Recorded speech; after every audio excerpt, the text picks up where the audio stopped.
سلام دوستای عزیزم، امیدوارم که حالتون مثل همیشه خوب باشه. ما در روستای کندوانیم و اینجا هتل 5 ستاره لاله کندوان، سومین هتل صخره‌ای جهان. ما میخوایم امشب در این هتل اقامت داشته باشیم و تجربه سفرمون و اقامتمون تو این هتل بهتون بگیم و همه جای این هتل رو بهتون نشون بدیم. پس مثل همیشه همراه ما باشید.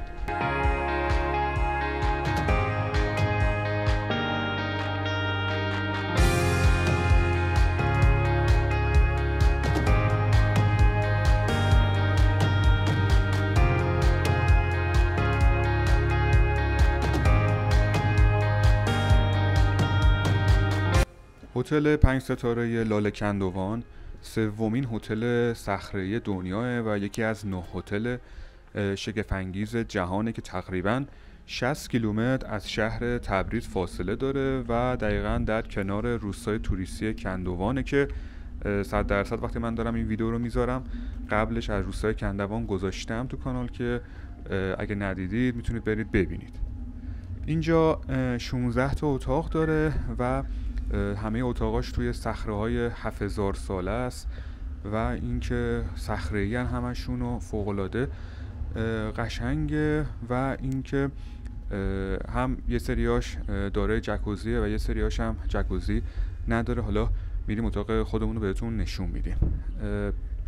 حالا ببخشید من دارم اینجا پلا رو بالا میرم و یه خورده سخته. یکی از چیزایی که اینجا داره همین پله هاشه که خب اینجا فاقد آسانسور حالا از نظر اون چیزی که هستش و اینکه اگر شما حالا مشکل به قولی حالا مثلا پله رفتن براتون مشکل هستش اینجا بدونید که باید کلی پله رو بالا برید، ولی طبیعت خیلی زیبایی داره اینجا و خیلی منحصر به فرده.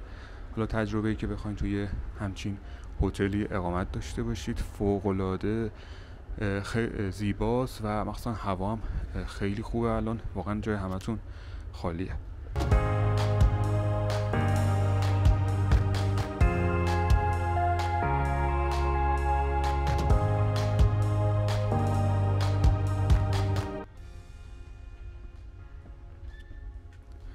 این طرف میره سمت اتاقمون و دقیقا هم همین مسیری که روبروی دوربین دارین نگاه میکنید میرسه به خود روستای کندوان. این اتاقمونه که خیلی قشنگه، یعنی واقعا خیلی باحاله. این اتاق سنگی صخره‌ای خیلی قشنگه. حالا بریم داخلش چجوریه.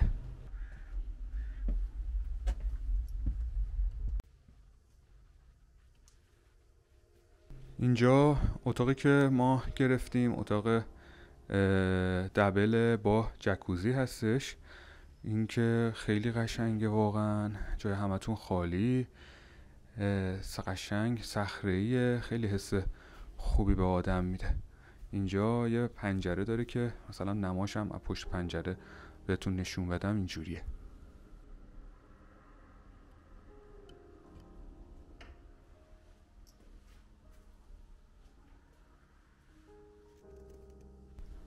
کلن اتاقای این هتل 16 تا اتاق داره. یک سری از اتاقاش معمولیه، شبیه 1,670,000 تومانه یا میشه حدود $33، یعنی اینا جکوزی نداره. این اتاقی که ما گرفتیم با جکوزی شبیه 2,500,000 یا میشه حدود $50 و اون گرونترین اتاقش هم سویت 5 نفره است. اینجا هم که میبینید جایی هستش که میتونید وسایلتون رو بذارید. داشتم میگفتم گرونترین اتاق اینجا هم شبیه 4,420,000 تومنه، سویت امپریاله که میشه حدود $88. این هتل، این اتاق، حالا اقامت تو اینجا نسبت به هتل‌های 5 ستاره دیگه یه تفاوتی داره. اینه که خب هتل‌های 5 ستاره دیگه تقریبا شبیه هم دیگن، ولی اینجا چون صخره یه آدم احساس میکنه که داره توی غار یا غار شیک مثلا اقامت داره یا زندگی میکنه که یه تجربه به نظر من فوق‌العاده ایه. اینجا هم سرویس بهداشتیشه با جکوزیش، کلا هر آبی که اینجا استفاده میشه آب آشامیدنیه و آب معدنی این منطقه است که کلا یکی از بهترین آبهای ایران رو داره.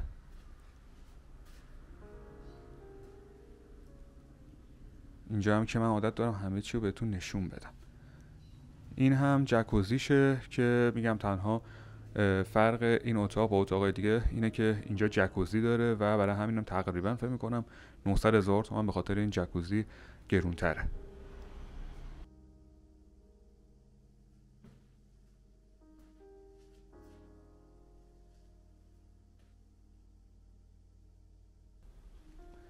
خب یخچالم بهتون نشون بدیم. اینجا خب چای ساز داره با چایی و آب معدنی.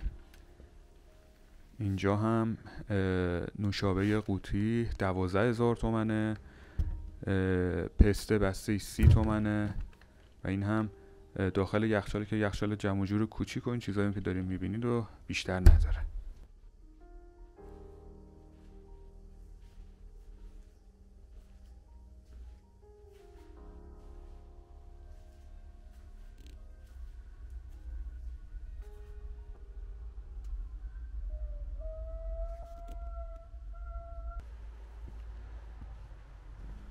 دوستای عزیزم الان شب شده و ما داریم میریم به رستورانش تا هم رستورانم ببینیم و اونجا جاتون خالی شامم بخوریم و شامم بهتون نشون بدیم. یه غروب رفتیم به خود روستای کندوان و دیگه الان داریم میریم سمت رستوران و الان هوا خیلی سرد شده. الان 2-3 درجه سانتیگراده و خیلی سردتر از ظهر شده.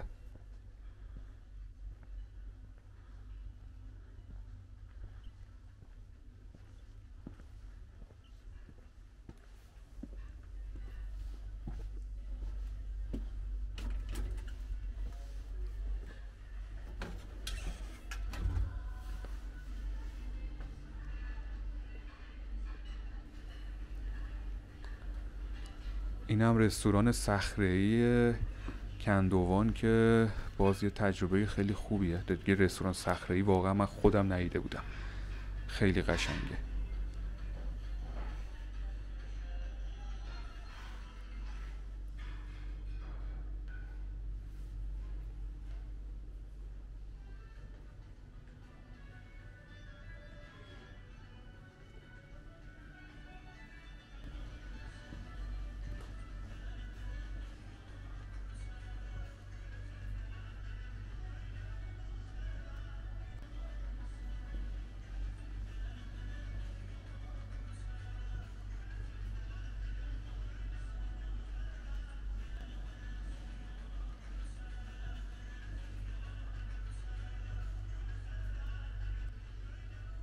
منوی رستوران بهتون نشون بدیم.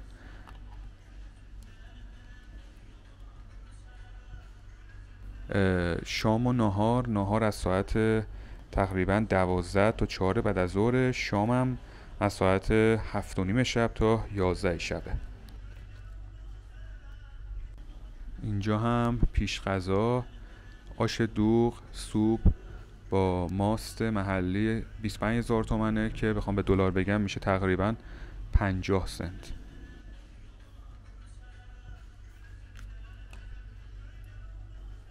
اینورم غذایی که کوفته تبریزی اگه اومدید اینجا حتما تو تبریز امتحان کنید. 140,000 تومنه یا میشه حدود $3. کوبیده 200,000 تومن حدود $4 و مثلا ماهی قزلالا هم 220 تومن میشه همون حدود $4 خورده ای. اینجا کافی شاپ هم هستش اسپرسو یا نزدیک 40 تومن 30 تومن که میشه حدود تقریبا $1. این هم شامی که من و مهسا سفارش دادیم. من جوجه کباب با برنج گرفتم که 180,000 تومن بود میشه حدود تقریبا $4. این هم کوفته تبریزی که مهسا سفارش داد 140,000 تومنه. البته من و مهسا مثلا همیشه میریم یه جایی 2 تا غذا میگیریم با هم شیر میکنیم که هر جفتشو امتحان کرده باشیم. یه پارچ دوغ محلی هم گرفتیم 30 تومن.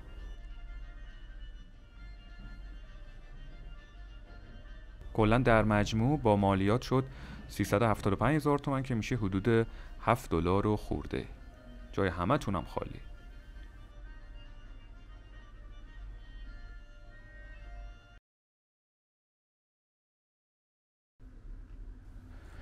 صبح بخیر دوستای عزیزم.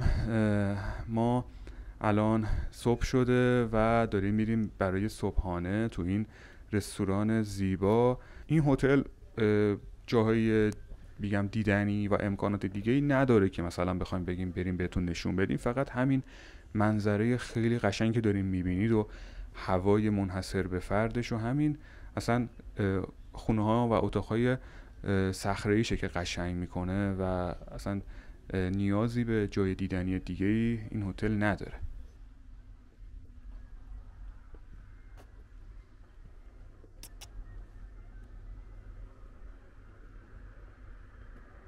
اینم همون رستورانی که شب بهتون نشون دادم. اینم روزشه. خیلی قشنگه.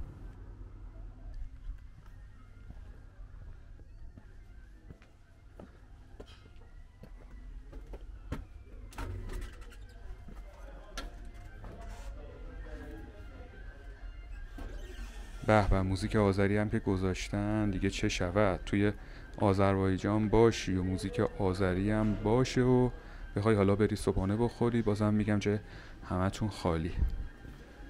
ما یه خورده دیر برای صبحانه اومدیم، حالا صبحانه‌ش هم با هم دیگه ببینیم. از اینجا شروع کنیم.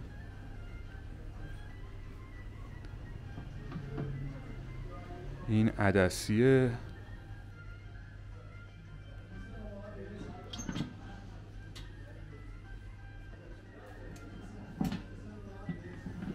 این هم سوسیس. ما دیر اومدیم دیگه. این هم املت.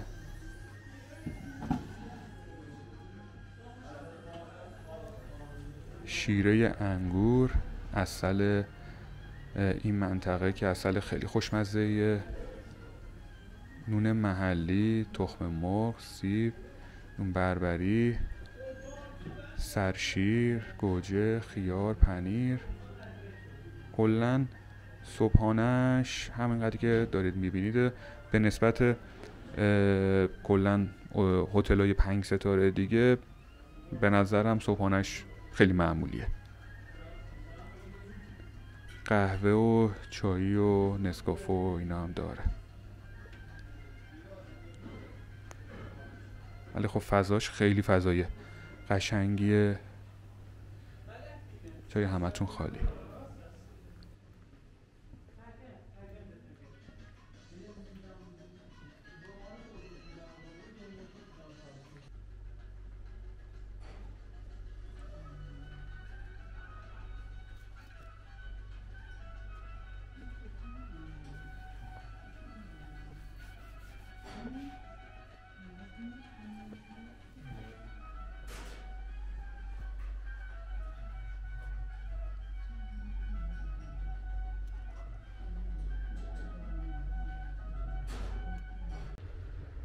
خب ما اومدیم که بقیه جاهای دیگه هتل هم بهتون نشون بدیم. گفتیم تا دیگه اون پله آخر بریم و اتاق آخرم بهتون نشون بدیم. اینجا یه توضیح که بدم، ببخشید ممکنه اینکه نفس بزنم بخوام از پله ها برم بالا. اینجا تقریبا میتونم بگم که فاز اولش 10 سال طول کشیده که ساخته بشه و طی 10 سال 10 تا اتاقو کلن ساختن و فاز دومش هم 6 سال طول کشیده که 6 تا اتاق رو تکمیل کردن. اینجا اتاق کنفرانس هم داره که تنها اتاق کنفرانس صخره‌ای توی دنیاه. و اینم بگم که اولین و نزدیکترین اتاق از حالا اون اول هتل 40 تا پله میخوره و دورترین اتاق هم تقریبا 170-180 تا پله میخوره. گفتم بازم بهتون بگم که اگه خواستین به اینجا بیاین بدونید که این پله ها رو دارید.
اینجا هم دیگه رسیدیم به بالاترین جا که عجب صخره‌هایی داره، خیلی قشنگه. اینجا دیگه اینم آخرین اتاق این هتل بالاترین جایی که همچین ویوی رو میتونید اینجا ببینید. منظرش خیلی قشنگه واقعا.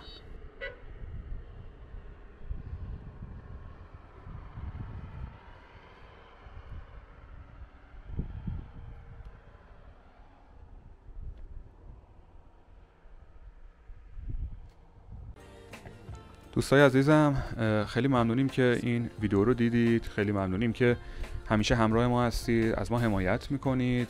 امیدواریم که دیدن این ویدیو و این هتل هم لذت برده باشید. ما سعی کردیم که بهترین جاهاشو بهتون نشون بدیم. امیدواریم که هر جا که هستید شاد و موفق باشید، مواظب خودتون هم باشید. تا ویدیو بعدی، خداحافظ.